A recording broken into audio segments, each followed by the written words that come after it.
Alright, so this is going to be a video about how to create space with various moves on the basketball court. So we're going to go through a lot of different stuff, ranges from crossovers to step backs to saucy spin move. Bang! Okay, so now we're going to introduce the first move to create space, and that is the crossover. So the crossover is very effective when you're guarding your man and they have a bit of space off you, because when you're crossing over, you're going to go one direction and then the other way.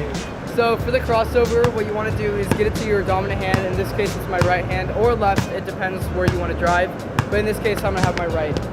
So what you want to do is you want to sell the drive. So when you're selling the drive, you want to fake like you're going this way. And then that's your spark when you see your man going the other way to cross over, and you want to be super low, and that might happen. But if you're selling this and your man doesn't give, so he's staying there, you can go across, right? There are also other types of crossovers that you can use to evade your defender, such as through the legs crossover and the behind the back crossover, and they can all be used pretty much in the same way to try and get to the basket and change direction.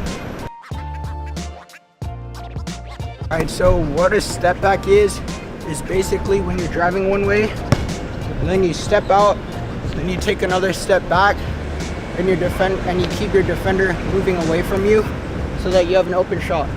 Okay, so now we're going to talk about the step back move and what it does in game. So now with the step back move, if you have a guy really tight on you, then it's really good to use this, because if you're using it and you're stepping back, then that's all that space here to get your shot off.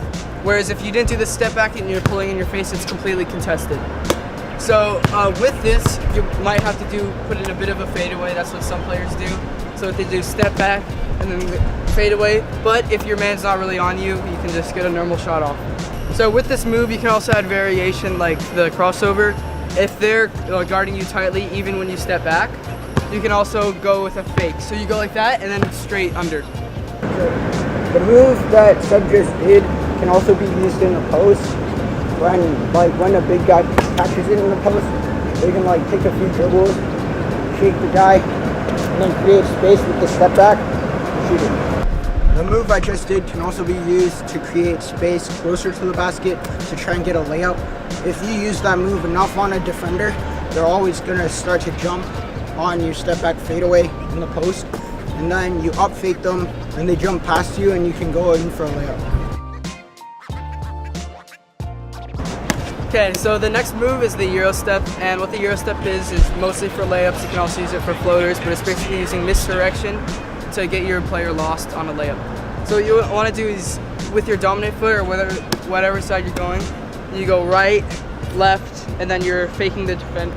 This move not only creates space, but also tricks your player, and you have the wide open finish.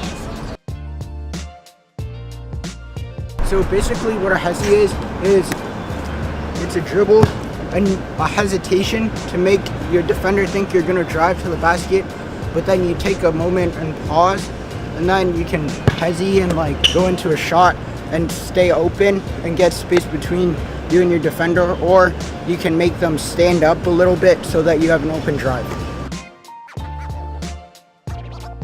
When you're doing all these moves to make space and mix direction, your eyes are one of the most important things. When you're looking one way, your defender will look at your face and they'll think you're going that way, and then that's what's going to get you to go the other way.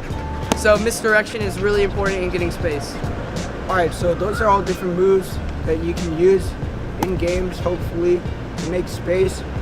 Remember, to get really good at this, like me and Seb, you have to practice these a lot.